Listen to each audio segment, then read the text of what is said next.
ఈ 2026 సంవత్సరంలో దేవుడు మనకి మనం పడుతున్న దుఃఖము, ఒకవేళ ఏదైనా సమస్య మన మీదకు వచ్చినప్పుడు మీరు భయపడవద్దు. అది కేవలం ఎలా వస్తుందట? రాత్రి కాలమందు వచ్చినటువంటి దుఃఖంలానే ఉంటుందట. కానీ వేకుజాము ఉదయం వచ్చేటప్పటికి దేవుడు ఏం చేయబోతున్నాడు?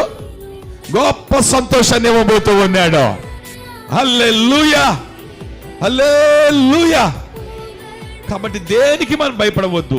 ఈ కీర్తనకారుడు రాసినటువంటి మాట, ఈ 30వ అధ్యాయము 5వ వచనము, ఈ 2వ భాగము, సాయంకాలమున రాత్రి కాలమున నాకు వచ్చే సమస్య తాత్కాలికమైనది. ఒకవేళ నీకు సమస్య వచ్చిందా, ఈ వాక్యాన్ని జ్ఞాపకం చేసుకుందాం. ఈ వాగ్దానాన్ని మనం పట్టుకుందాం. ఈ వాగ్దానాన్ని పట్టుకుని, దేవా ఈ వాగ్దానం నువ్వు ఇలా చెప్పావు కదా, ఇదిగో ఈ సమస్య వచ్చింది, ఈ ఇబ్బంది వచ్చింది, ఈ మాట వచ్చింది, ఈ నింద వచ్చింది, ఈ అనారోగ్యం వచ్చింది, ఈ సమస్య వచ్చింది, దేవా ఈ వాగ్దానం ఇచ్చావు కదా, ఈ సంవత్సరంలో నీ దాసుల్లో నుండి ఈ వాగ్దానం పట్టుకుని నేను ప్రార్థిస్తున్నానని ఆ వచ్చిన సమస్యలు మనం ఏం చేద్దాం? గట్టిగా ఈ వాక్యాన్ని పట్టుకుని ప్రార్థన చేద్దాం, విశ్వాసముతో అడుగుదాం. వెంటనే దేవుడు ఏం చేయబోతున్నాడో తెలుసా మీకు?